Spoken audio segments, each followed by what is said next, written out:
नरं चैव नरोत्तमं देवीं सरस्वती व्यासं ततो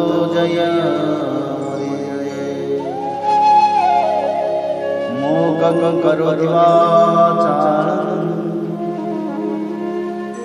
पंगुलंघयते यत्कृपातमहं वन्दे परमानन्दमाधवो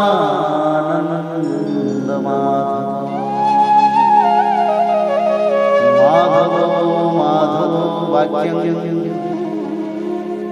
माधवो हरि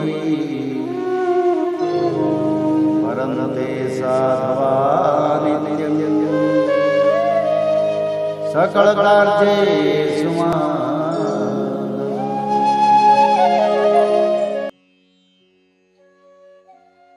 अथ त्रयोदशो अध्याय। हंस रूप से सनकादि को दिए हुए उपदेश का वर्णन।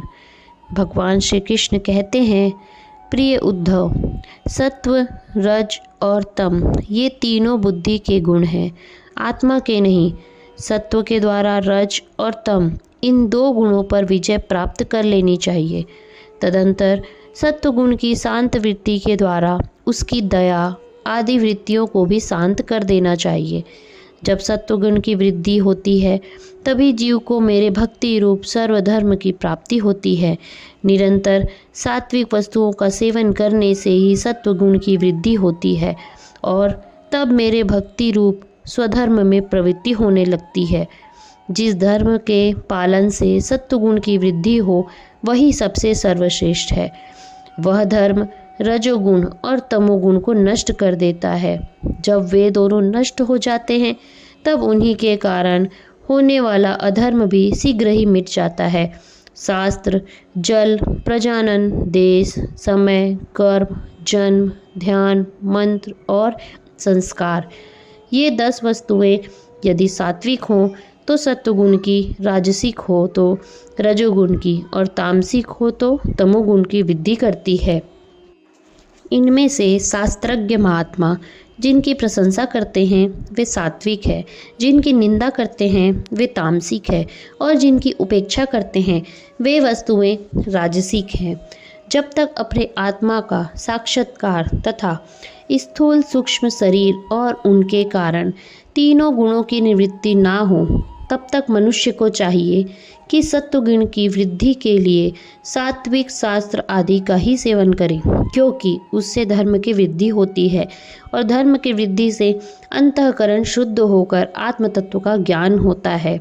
बांसों की रगड़ से आग पैदा होती है और वह उनके सारे वन को जलाकर शांत हो जाती है। वैसे ही यह शरीर गुणों के वैषम्य से उत्पन्न हुआ है। विचार द्वारा मंथन करने पर इससे ज्ञानाग्नि प्रज्वलित होती है और वह समस्त शरीरों एवं गुणों को भस्म करके स्वयं भी शांत हो जाती है। उद्धव जी ने पूछा, भगवान, प्रायः सभी मनुष्य इस बात को जानते हैं कि विषय विपत्तियों के घर हैं, फिर भी वे कुत्ते, गधे और बकरे के समान दुख सहन करके भी उन्हीं को ही भोगते रहते हैं। इसका क्या कारण है? भगवान श्री कृष्ण ने कहा, प्रिय उद्धव, जीव जब अज्ञानवश अपने स्वरूप को भूलकर हृदय से सूक्ष्म स्थूल आदि शरीरों में अहम बुद्धि कर बैठता है, जो कि सर्वथा भ्रम ही है, तब उसका सत्य प्रधान मन घोर रजोगुण की ओर झुक जाता है, उससे व्याप्त हो जाता है। बस जहाँ मन में रजोगुण की प्रधानता हुई कि उसमें संकल्प विकल्पों का तांता बन जाता है। अब वह विषयों का चिंतन करने लगता है और अपनी दुर्बुद्धि के कारण काम के फंदे में फंस जाता है, जिससे फिर छुटकारा होना बहुत ही कठिन है। अब वह अज्ञानी कामवश अनेकों प्रकार के कर्म करने लगता है और इंद्रियों के वश होकर यह जानकर भी कि इन कर्मों का अंतिम फल दुख ही है, उन्हीं को करता है। उस समय वह रजोगुण के तीव्र वेग से अत्यंत मोहित रहता है। यद्यपि विवेकी पुरुष का चित्त भी कभी कभी रजोगुण और तमोगुण के वेग से विक्षिप्त होता है, तथापि उसकी विषयों में दोष दृष्टि बनी रहती है, इसलिए वह बड़ी सावधानी से अपने चित्त को एकाग्र करने की चेष्टा करता है, जिससे उसकी विषयों में आसक्ति नहीं होती। साधक को चाहिए कि आसन और प्राणवायु पर विजय प्राप्त कर अपनी शक्ति और समय के अनुसार बड़ी सावधानी से धीरे धीरे मुझ में अपना मन लगावे और इस प्रकार अभ्यास करते समय अपनी असफलता देखकर तनिक भी उबे नहीं, बल्कि और भी उत्साह से उसी में जुड़ जाएं। प्रिय उद्धव, मेरे शिष्य सनकादि परमर्षियों ने योग का यही स्वरूप बताया है कि साधक अपने मन को सब ओर से खींचकर विराट आदि में नहीं, साक्षात मुझ में ही पूर्ण रूप से लगा दे। उद्धव जी ने कहा, श्री कृष्ण, आपने जिस समय जिस रूप से सनकादि परमर्षियों को योग का आदेश दिया था, उस रूप को मैं जानना चाहता हूँ। भगवान श्री कृष्ण ने कहा, प्रिय उद्धव, सनकादि परमर्षि ब्रह्मा जी के मानस पुत्र हैं। उन्होंने एक बार अपने पिता से योग की सूक्ष्म अंतिम सीमा के संबंध में इस प्रकार प्रश्न किया था। सनकादि परमर्षियों ने पूछा, पिताजी, चित्त गुणों अर्थात विषयों में घुसा ही रहता है और गुण भी चित्त की एक एक वृत्ति में प्रविष्ट रहते ही हैं, अर्थात चित्त और गुण आपस में मिले जुले ही रहते हैं। ऐसी स्थिति में जो पुरुष इस संसार सागर से पार होकर मुक्ति प्राप्त करना चाहता है, वह इन दोनों को एक दूसरे से कैसे अलग कर सकता है। भगवान श्री कृष्ण कहते हैं, प्रिय उद्धव, यद्यपि ब्रह्मा जी सब देवताओं के शिरोमणि, स्वयंभू और प्राणियों के जन्मदाता है, फिर भी सनकादि परमर्षियों के इस प्रकार पूछने पर ध्यान करके भी वे इस प्रश्न का मूल कारण ना समझ सके, क्योंकि उनकी बुद्धि कर्म प्रणव थी। उद्धव, उस समय ब्रह्मा जी ने इस प्रश्न का उत्तर देने के लिए भक्ति भाव से मेरा चिंतन किया। तब मैं हंस का रूप धारण करके उनके सामने प्रकट हुआ। मुझे देखकर सनकादि ब्रह्मा जी को आगे करके मेरे पास आए और उन्होंने मेरे चरणों की वंदना करके मुझसे पूछा कि आप कौन हैं। प्रिय उद्धव, सनकादि परमार्थ तत्व के जिज्ञासु थे, इसलिए उनके पूछने पर उस समय मैंने जो कुछ कहा वह तुम मुझसे सुनो। ब्राह्मणों, यदि परमार्थ रूप वस्तु नाना तत्व से सर्वथा रहित है, तब आत्मा के संबंध में आप लोगों का ऐसा प्रश्न कैसे युक्ति संगत हो सकता है? अथवा मैं यदि उत्तर देने के लिए बोलूं भी तो किस जाति, गुण, क्रिया और संबंध आदि का आश्रय लेकर उत्तर दूं? देवता, मनुष्य, पशु, पक्षी आदि सभी शरीर पंचभूतात्मक होने के कारण अभिन्न ही हैं और परमार्थ रूप से अभिन्न हैं। ऐसी स्थिति में आप कौन हैं? आप लोगों का यह प्रश्न ही केवल वाणी का व्यवहार है, विचार पूर्वक नहीं है, अतः निरर्थक है। मन से, वाणी से, दृष्टि से तथा अन्य इंद्रियों से भी जो कुछ ग्रहण किया जाता है वह सब मैं ही हूँ, मुझसे भिन्न और कुछ नहीं है। यह सिद्धांत आप लोग तत्व विचार के द्वारा समझ लीजिए। पुत्रों, यदि चित्त चिंतन करते करते विषयाकार हो जाता है और विषय चित्त में प्रविष्ट हो जाते हैं, यह बात सत्य है। तथापि विषय और चित्त ये दोनों ही मेरे स्वरूप भूत जीव के देह हैं, उपाधि हैं, अर्थात आत्मा का चित्त और विषय के साथ कोई संबंध ही नहीं है। इसीलिए बार बार विषयों का सेवन करते रहने से जो चित्त विषयों में आसक्त हो गया है और विषय भी चित्त में प्रविष्ट हो गए हैं, इन दोनों को अपने वास्तविक से अभिन्न मुझ परमात्मा का साक्षात्कार करके त्याग देना चाहिए। जागृत, स्वप्न और सुसुप्ति ये तीनों अवस्थाएं सत्वादी गुणों के अनुसार होती हैं और बुद्धि की वृत्तियां हैं, सच्चिदानंद का स्वभाव नहीं। इन वृत्तियों का साक्षी होने के कारण जीव उनसे विलक्षण है।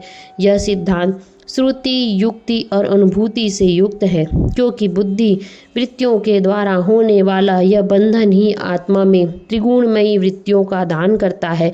इसलिए तीनों अवस्थाओं से विलक्षण और उनमें अनुगत मुझ तुरीय तत्व में स्थित होकर इस बुद्धि के बंधन का परित्याग कर दे, तब विषय और चित्त दोनों का युगपत त्याग हो जाता है। यह बंधन अहंकार की ही रचना है और यही आत्मा के परिपूर्णतम सत्य, अखंड ज्ञान और परमानंद स्वरूप को छिपा देता है। इस बात को जानकर विरक्त हो जाए और अपने 3 अवस्थाओं में अनुगत तुरीय स्वरूप में होकर संसार की चिंता को छोड़ दें।